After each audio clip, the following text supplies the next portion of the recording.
if you want to record your hands and use an app that will help you get better at live poker and also possibly fast track yourself onto this show, you should check out the Fastroll app. It is very, very easy to record all of your live hands and build a database that you can share with everyone and get it into a nice compact hand history format. And if you want to submit to be on the show, there is a button in there that you can click submit to the call-in show, and we will give priority for people that are submitting through the Fastroll app. Mr. M, you are up next, sir. Thanks, Bart. It's Mike. Oh, okay. Mike. Yeah, funny enough. Now, this is a hand from Encore Boston Harbor, right? It is. Ah. Yeah, this was a few weeks ago. So have you ever seen me there? I have never seen you there. No, I used to play a lot more frequently. Now I'm probably down to like once every 2 weeks or once a month type frequency. But I've played a lot of 2-5, dabbled into 5-10 there, depending on the nights. Friday games are pretty good. This is when this game was Friday at like maybe 9-10 p.m. So this is 2-5 at Encore Boston Harbor. There's a 1K cap. Normally, especially at this time, there's going to be a 5-10 game or sometimes even a larger game. There's been some 25-50 going. So when people always ask me about like moving up, because it's always a race to the $5 blind level, right, at the live poker. If you have a room where a larger game goes, larger than the $5 blind game, then it's a good spot to take shots at the $5 blind level game when that 5-10 game is going. If you're thinking about making the move up, I mean, sometimes people don't have that luxury, but whether it's at parks or whatever. What I found at Boston is that the 5-10 is always the same faces, and it's always sort of two casual players, which I would consider myself more of a casual player. And the same 6 to 7 regs, and then the 2-5 game as well, except on the weekends, the 2-5 seems to be a little bit.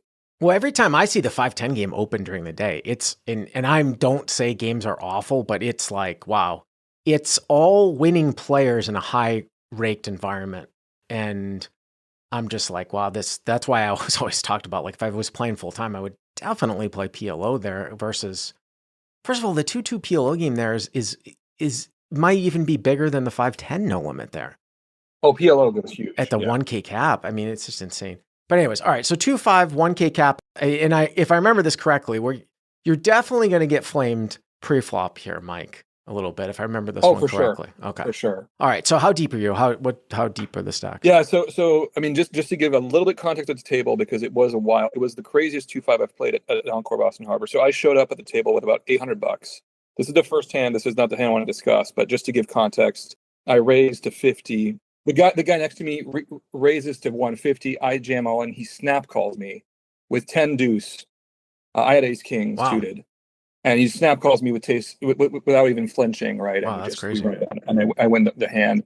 The two people to my left were both maniacs. Okay. All right. So it's a wild game. Okay.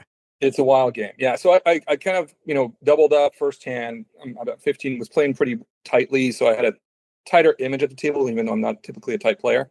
Now the hand kind of starts, right? So I'm about 2K. The highest stack in the hand, the guy has about 5K. He's a solid player. He's 2 down from me. So there's one caller, and I raised to 55 on the button with 5 diamonds and 3 hearts. Okay. It's a straddled pot. So it's a straddled pot, and there's one limp, and you're on the button, right? So one limp from what, like mid position or something like that? Yep. One MP limp. And you raise, Hero raises to 50? 55. With 5-3 offsuit, huh? On the button. Now, why did you decide to do that with 5-3 offsuit? I mean, one of those situations where kind of not getting a lot of hands, I knew I had a tight image, right? So far I'd flipped over, I think I had jacks, kings. So I knew I could represent something like very strong, and if an ace flop comes up, I could bet and win, or maybe I get lucky and I spike, trips or something. Now here's the thing about this. So you're saying your answer is like you're basically leveraging your image. Here is the interesting thing about this. You're going to get flamed in the chat, and because it's still an interesting hand. So people are like, people sometimes will zone out. They're like, oh, just fold pre-flop. I'm not going to listen to this anymore. But we can always learn from different things. It's a cash game. So your sort of explanation for why you raised actually has a lot of credence in a tournament where you need to accumulate chips and you have an advantage inherently by having more chips than somebody else.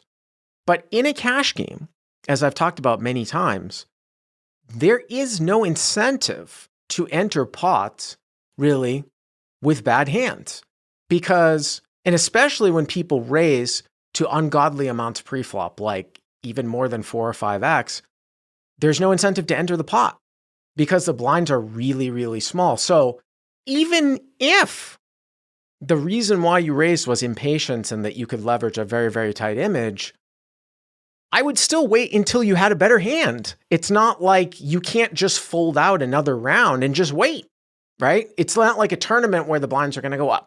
The blinds are going to go up.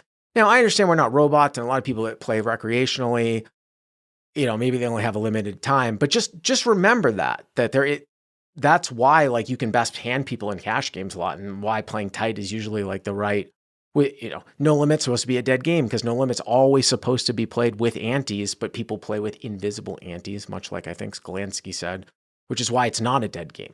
So anyways, you raised to 55 with 5-3 offsuit on the button, okay? Yeah, no, I'm fully aware that this is sort of not what the doctor recommended, right? It's but to your point, I don't play that often. Yeah.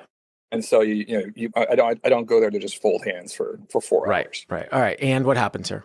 Small blind, big blind, and straddle all call. Small blind, big blind, and straddle call. What about the limper? So 1, 2, 3, 4, 5 ways. Well, yet another reason why, by the way, too. So 5 ways, 275. Yet another reason why, if you were playing in a game like this where it was so wild and people were over V-pipping, then you would just want to raise straight value, right? You would just want to raise straight value. But okay, 5 ways, 275 to the flop, okay? We are where we are. Yep. So flop comes ace of hearts, 2 of diamonds, 4 of diamonds. What? Ace of hearts, 2 of diamonds, 4 of diamonds. You raise with 5 of diamonds, 3 of hearts at this table, and you flop a wheel. Yep. Wow. Okay. The dream. That is the dream, yes. And so this is the part where, barring the sort of a conscious decision to enter this pot with a very shitty hand, I feel like I've completely misplayed this hand because it was a very weird spot. So I flopped the straight, small blind, big blind, and the straddle check. Middle position leads for 100. So the blinds check, MP bets 100. Now, part of the reason why I picked this hand though too is sometimes when people will misplay hands where they flop very, very nuttish hands, especially in a short-term session where they might be down. And it's not just about playing the right hands pre-flop. I mean, there's a lot to go into, being a winning poker player, but it's also extracting the most amount of value in certain types of situations. And a lot of times people just look at it, if they flop the world, they're like, oh my God, like I'm going to slow play, or, they don't get enough value because they've flopped the absolute nuts here. I mean, at least your hand is a little bit vulnerable, but I've seen that happen actually quite a bit. And that's part of the reason why too, it's a little bit harder to gauge now, but it was very, very easy back in the day to notice who was one of the winning players or a good player at No Limit Hold'em, besides the fact how much money they had in front of them. And it was always because like the good players would always rake in the biggest pots with their nut hands. Like if somebody flopped top set, or in this particular case, they would never be winning a small pot. And the bad players you would see at the end somehow had the nuts and they'd be dragging in a small pot. That was the easiest way to tell. Obviously, poker's more nuanced now, but I remember that as a really, really easy way to gauge. So here, this guy leads into you. You flop the absolute nuts. You flop a wheel. Now, I would say I would much rather have your hand here as 5-3 as opposed to, say, pocket aces. And the reason why that is not just because it's the best hand now, it's just because now there's so much more of an opportunity for somebody to have an ace. Like if you had pocket aces here and this guy led into you, first of all, I still probably would raise, probably putting him on like some sort of flush draw that wasn't going to go away, but I would be more apt to if I was going to call, sometimes maybe just call because of the fact that there's just not that many aces left. Here, you don't have an ace. So this is like akin to like having, it's kind of the same thing, like akin to having pocket fours here, really. It's basically the same type of thing as having like pocket fours. So, you might say, well, I don't want to scare everybody away.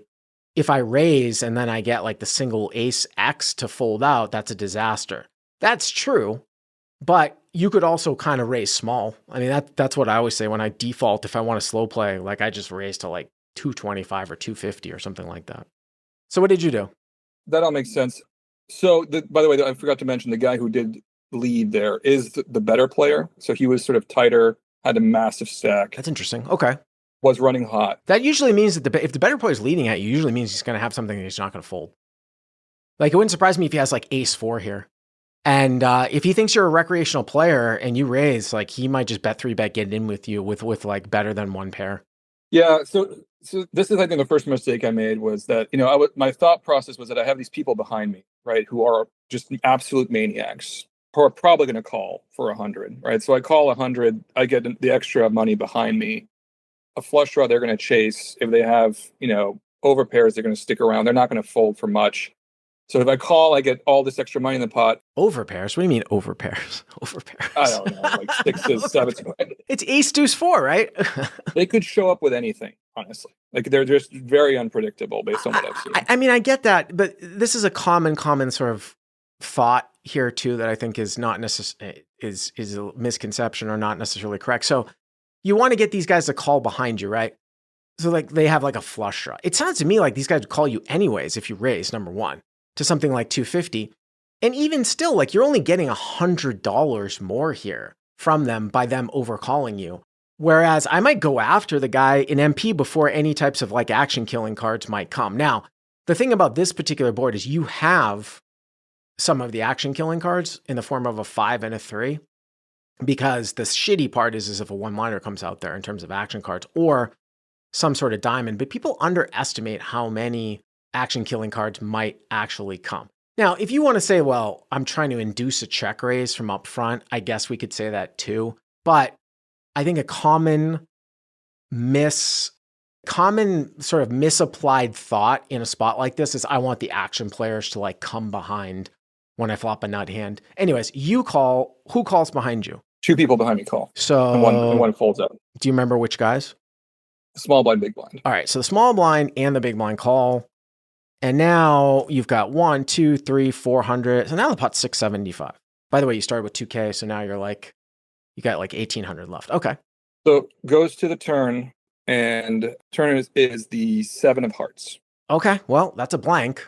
Great. Very happy. Right. Middle position opens to 250 again. So he continues. So check. He opens. Check, he bets. We usually, when we say open, that's usually talking about pre-flop. I mean, all these terms are made up just to make sure that there's no confusion. So MP bets 250. Okay. One of the other reasons why I actually like raising right away here is because if you raise on the flop, you're actually more apt to get action from a lot of hands that are worse. Not only just draws, but you look like you might actually have more hands here. Like you look like you might have ace king or ace queen. When you wake up on the turn and raise, or wake up on the river and raise, this is why I always talk about like fast playing the nut flush, is that like people now with second best hands go into like a check call shell, because just inherently the way that live poker works is that if somebody raises later on, the later they raise, the stronger they are for the most part. So the later you wait, the stronger you look, and you don't want to look that strong. So that's the other reason why I like early street raise. But anyways, so now MP bets 250. Okay. Yeah. And again, I think in the back of my mind, I was just salivating at the idea of getting all these people all in with quadrupling up almost my stack. So I check again. I call again. Okay. So you just call again. So let me just, before you go on. So Hero calls again. And here's the other issue here. So Hero calls again. The other issue is that you might be giving the guys behind you sort of odds to call with diamonds. I guess my question becomes is like, if you call and somebody else calls behind you and then a diamond comes and somebody leads huge, are you going to fold? Are you going to get away from it? My intention was yes. Yeah. If a diamond shows up, I definitely was going to get away with it because I figured one of these three people was chasing no matter what for the flush, and if it came, it was a clear indication that I was dead. Here's what I think in this spot. If you're telling me that you think the MP is actually one of the stronger players here, it looks to me like MP has a real hand here, like I said on the flop. And I would be more concentrating on actually maximizing my hand versus MP than I would be trying to dangle along these guys in the blinds. That's what I would think in this particular situation. And again, it's interesting because if you pop it now on the turn, I mean, I think you got to put some money in here at some point. I don't think that ace four just folds, but it definitely goes into a check call show. Like if MP here, I mean, the other thing too is you said MP limped. I mean, if MP limps and was leading with a strong hand like ace four, if he's got a set, I guess he's probably going to bet 3-bet. But the funny thing here is, just to give you like an extreme example, like say MP had a set of deuces or a set of fours and you were actually even deeper than what you were. If you waited until the turn to bump it up to like 800, say you guys were like 5K deep, he like if I'm MP here and I played it this way, I can only just call your raise on the turn because I think you've got a lot of pocket aces here. Whereas if you had raised on the flop, we would just dance for a gigantic pot. I wouldn't give you it pocket aces as much. But if you bump the turn up, now you look stronger. That's the whole point that I'm making now. At this stack depth, it might not matter because you could just bump it up to 700 and then he would just get it in. But okay, so MP bets 250, hero calls. What happens behind you? They both call. They both call again. They both call again. So small blind and big blind call again. Well, you've roped extra money in, that's for sure. So now you've got 1,000 in here on the turn. So now the pot is 1675, it looks like, according to my calculations. And 354, it looks like you've got about a pot size bet left. Ace of hearts, deuce of diamonds, four of diamonds. Turn is the 7 of hearts, which brings a backdoor heart draw out there now too. Okay. And at this point I was like, well, that's kind of what I was at the time hoping would happen. And then of course the river does not come clean. And it comes the 2 of clubs. So pairs the bottom of the board. Well, that's interesting. The 2 of clubs comes off now. So it's ace of hearts, deuce of diamonds, 4 of diamonds. The turn's the 7 of hearts, and the river is the deuce of clubs. Well, here's the thing. Now, MP could have a boat as played. I certainly don't think the guys from up front have a boat unless somebody is playing like ace deuce or like deuce 4 or some bullshit like that super, super cautiously from up front. The thing about the deuce coming now is that, yeah, now you lose. You lose to pocket fours, you lose to ace deuce, and you lose to deuce deuce, but there's less combinations of those. So there's only one combo now of quads, right? From deuce deuce. If you look at the suits of the ace deuce, so there's ace of hearts, deuce of diamonds, and deuce of clubs out there, there's only one combo of ace deuce suited, and that would be what? Of the ace deuce of spades variety. So that's one ace deuce suited, one pocket deuces suited, that's 2. 3 combos of fours full. So there's 5 combos legitimately that beat you. Here's the thing, like, I don't know. I actually don't remember what's going to happen here. Yeah, you're going to be in a shitty, I think if MP like bets all in here, that's a really shitty spot for you for sure.